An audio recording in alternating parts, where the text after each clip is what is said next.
صباح التفاؤل والامل على اجمل متابعين لبرنامج شوكه وسكينه. رجعت معاكم النهارده في حلقه جميله ان شاء الله وتكون بسيطه وبدون مكونات خزعبليه.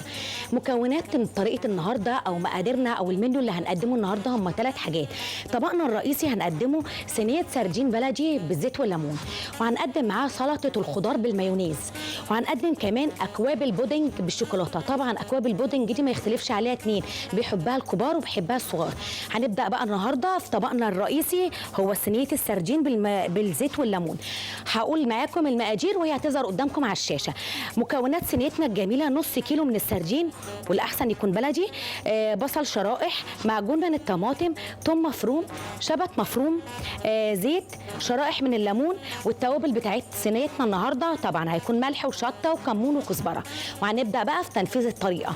اول حاجه هنعمل التوابل بتاعتنا اللي هو ايه التتبيله اللي هننزل فيها السمك. هجيب معلقه. اول حاجه الثوم، هننزل عليها الشبت، هننزل الكمون، وهننزل الكزبره،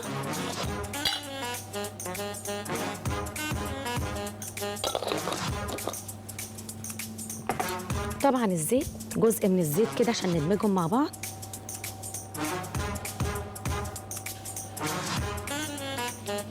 هنقطع بس بصله صغيره، عاوزه اعملها حلقات لان هزين بيها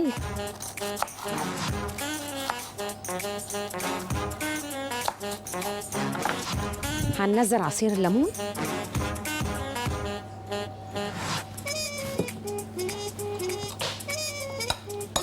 هنقلب كل المكونات مع بعض. عاوزه اقول لكم ان محتاجه ان انا السردين بتاع لو سردين حجمه صغير يتعمل صينيه، لو حجمه اكبر من كده يبقى يتقلي. يبقى لو في احنا اشترينا سردين حجمه صغير يبقى على طول دايركت كده ندخله الفرن كده ونعمله في صينيه جميله. لو حجمه كبير يتقلى. هنشيل الطبق بتاعنا، لا هنستخدم ايدينا بقى احسن.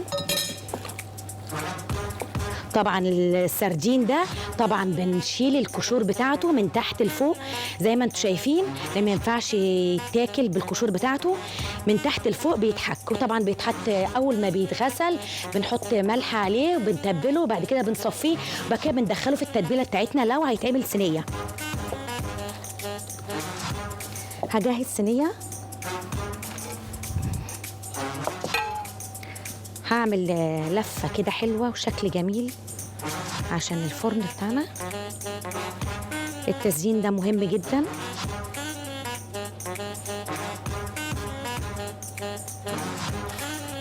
هعملها شكل ورده.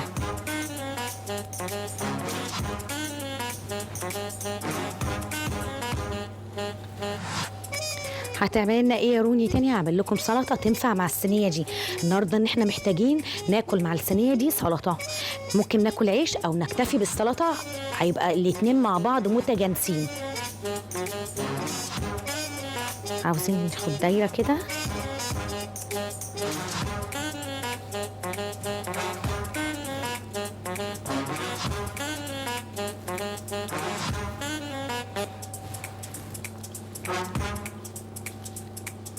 الشكل واضح قدامكم. لازم نشغل دماغنا لما بنعمل اكل ان الاكل ده مهم جدا. عاوز احكي لكم حكايه. انا عندي بنتي في الجامعه، صاحبتها اختها في كليه طب بتدرس في المانيا، فصاحبتها دي بتحب الطبخ قوي، كل يوم بتصور لها اكله. لدرجه انا قلت لها عن خبرتي بقى، قلت لها قولي لها شابوه، انا حاسه مش هتفتح عياده، دي هتفتح مطعم لحبها للطبخ. الطبخ ده فن كده ومتعه، اللي بيحب الاكل ويحب الطبخ اعرف ان ده فنان. هنضيف عليه البصل بقى،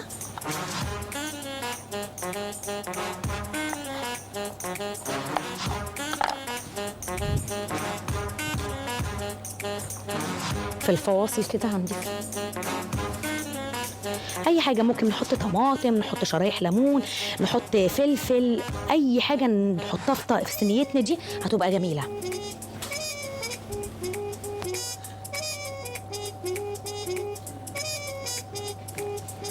اخد جزء من التتبيله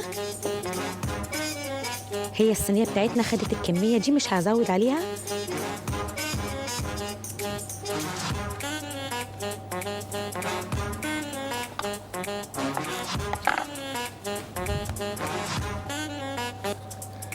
عاوزه اضيف حاجه تانية يا روني، هنضيف فلفل. هجيب فلفلايه كده اقطعها اول، بس امسح ايدي.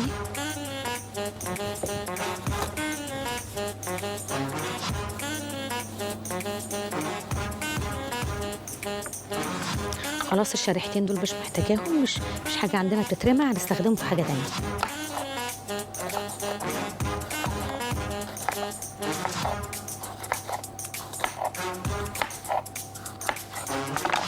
احنا مولعين الفرن على درجه 200، والصينيه دي مش هتاخد اكتر من ربع ساعه، لان السمك بتاعنا حجمه صغير فمش هياخد وقت مننا في الفرن.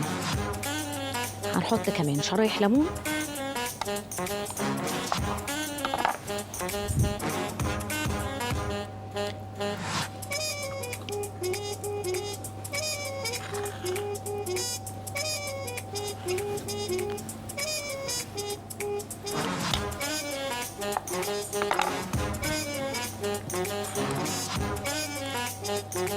خلاص طريقتنا كده قربت على الانتهاء. هنضيف حبة زيت.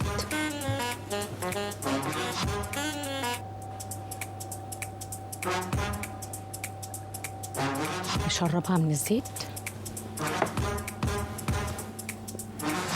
واحط حبة مية صغيرين.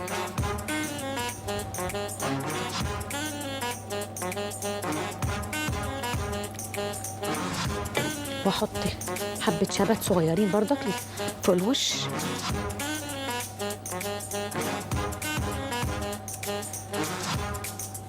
ايه رأيكم؟ شايفين شكلها النهائي؟ هتدخل دلوقتي الفرن على درجة 200، وان شاء الله هرجع لكم بعد ربع ساعة او هكمل معاكم. على الرف الاوسط، وهنطلع فاصل وهرجع لكم تاني نعمل سلطة الخضار بالمايونيز.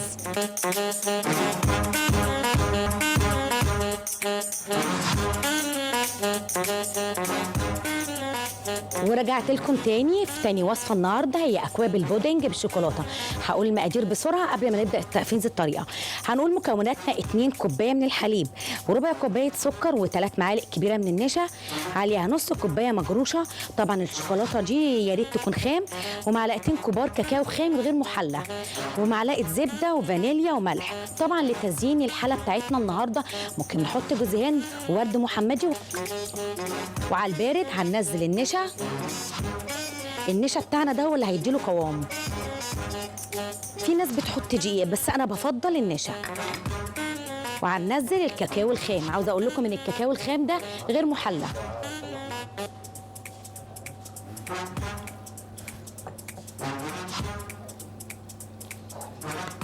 هنقلبهم مع بعض.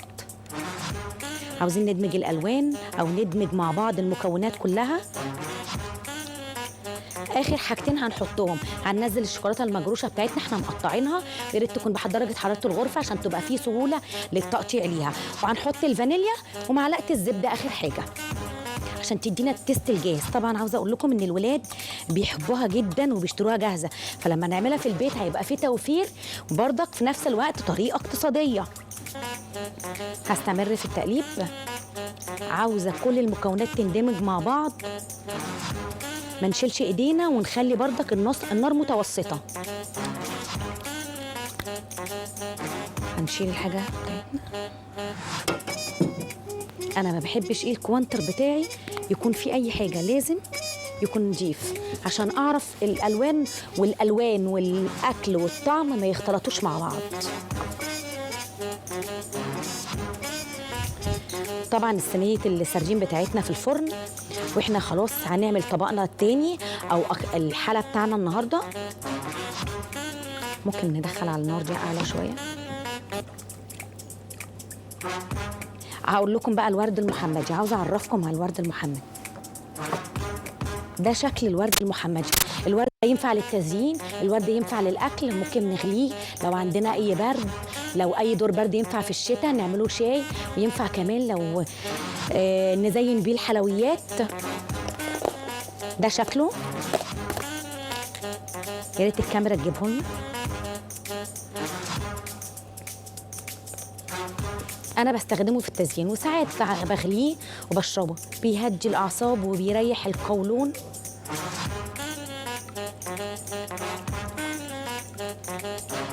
بدأت المكونات تندمج مع بعض.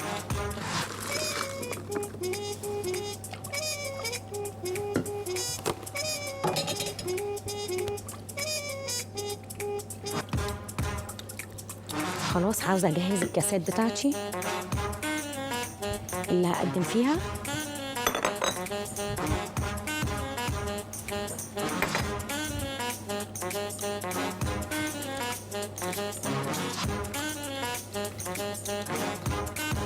بدأ القوام يتقل شوية، بس برضك هنستمر في التقليب لغاية ما نحس ونعمل تيست كده بالمعلقة ونلاقوه تماسك، ونعمل برضك بأطراف صوابعنا نحس إن الجنبين ما جوش على بعض، معنى كده إن القوام بتاعنا ده هو اللي إحنا عاوزينه وهو المطلوب.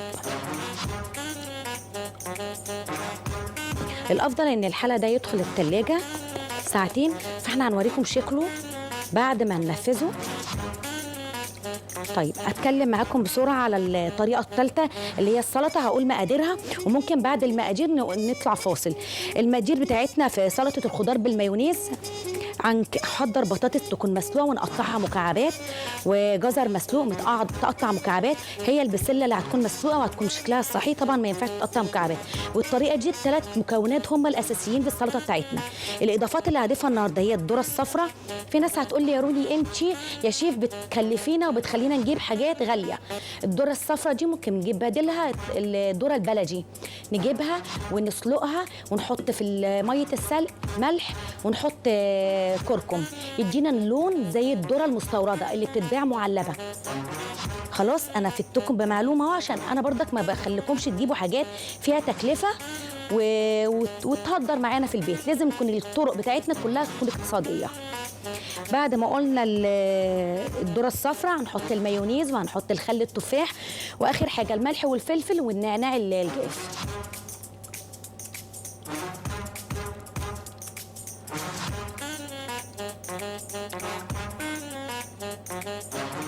عاوزه احط اخر حاجه معلقه من الزبده،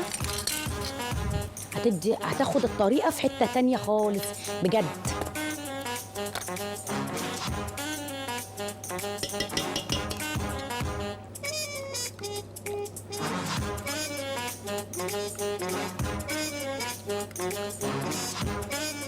هقطع معاكم بالمره البطاطس. البطاطس دي مسلوقه، هو اللي هياخد مني وقت في السلق هو الجزر والبسله. الكسر والبسله مع بعض هياخدوا مني على النار ممكن بتاع 15 دقيقه. بس انا في تكه بسيطه عاوزه اضيفها لكم، ان الجزر والبسله دول بعد ما بنسلقهم بنطلعهم في ميه بتلج، عاوزين يحتفظوا باللون بتاعهم، مش عاوزين لونهم يتغير زي ما انتم شايفين بالشكل ده.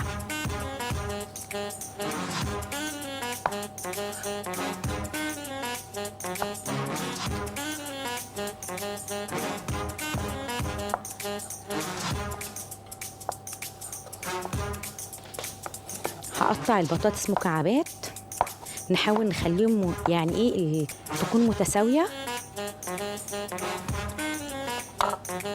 بص هنطلع فاصل وهرجع لكم تاني انفذ باقي الطريقه وتكون قوام البودنج تقل شويه.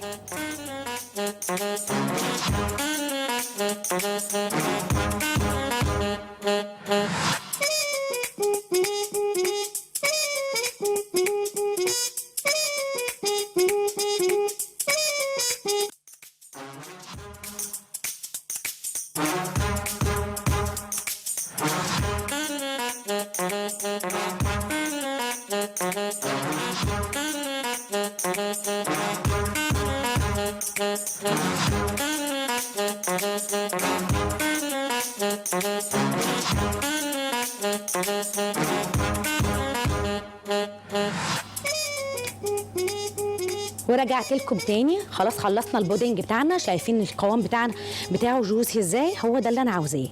طبعا محتاج ان هو يدخل التلاجة، بس انا هنزله دلوقتي في الكوبايات او في الكاسات، اي حاجه متواجده عندنا. طبعا الموضوع سهل وبسيط.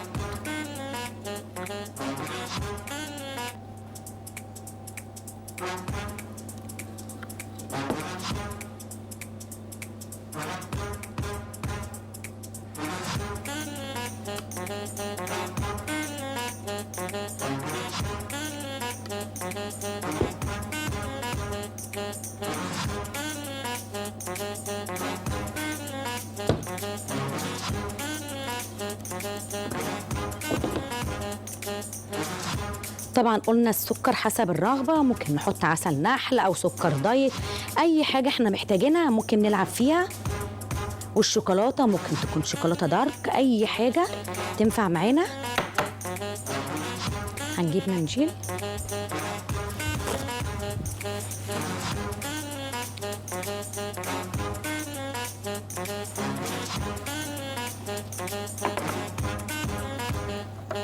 ده شكلها. هنشيل الطاسه بتاعتنا، هنحطها دلوقتي. زي اوريكم تزيينها. هنحط جوز هند، قلنا ممكن في اختياري، ممكن نحط فرماسيل، ممكن شوكليت شيبس، اي حاجه متواجده عندنا في البيت.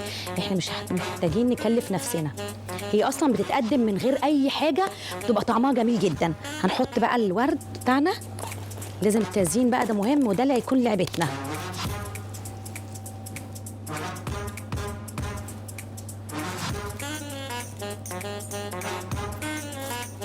عاوزين واحدة بتكون مقفولة زيها، مش عاوزين حاجة تختلف عن حاجة. هنخلي دي. ايه رأيكم؟ طبعا تاني طبق او تاني وصفة معانا النهاردة انتهت. اخر حاجة معانا بقى سلطة الخضار بالمايونيز. قطعنا البطاطس خلاص، هنحط البطاطس هنا مع الجزر ومع البسلة. هنحط بقى الدريسنج بتاعنا، هنشيل بقى البورد بتاعتنا دي، هننزل معانا الزبادي.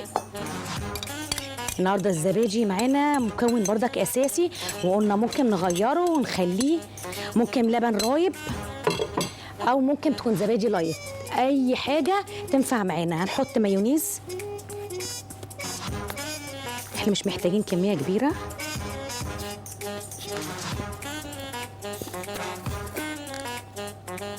نكتفي بالكميه دي كده خلاص، مش عاوزين منك اكتر من كده، كفايه عليكي كده. هنقلبهم مع بعض. هننزل حبه شبت، هننزل النعناع، ممكن بس الاحسن يكون النعناع جاف. خلاص هننزل معانا الذره. طبعا انا قلت لكم البديل للذره، لو مش عاوزينه معلب هنحط الخضار بتاعنا وزيت الزيتون. بس نشيل الحاجه اللي قدامنا الاول.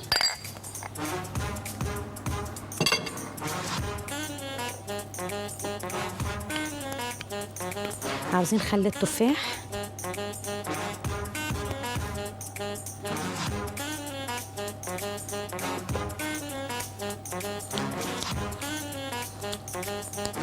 عاوزه احط حبه فلفل،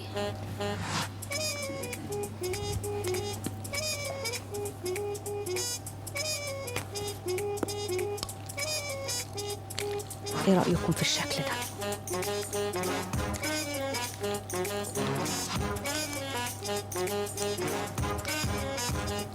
جميل جدا. ممكن نزود كمان في المايونيز، وهنحط ليمون، حبه ليمون صغيرين، وعاوزه معلقه عسل نحل. عاوزه اعمل توازن ومعادله بين الحلو والحامض. معلقه عسل نحل.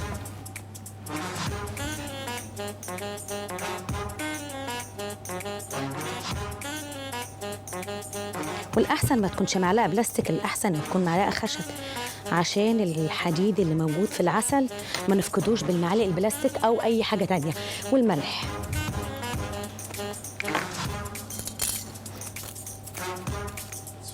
ممكن نطلع بقى دلوقتي فاصل، وهرجع لكم تاني بشكل اطباقنا النهائيه.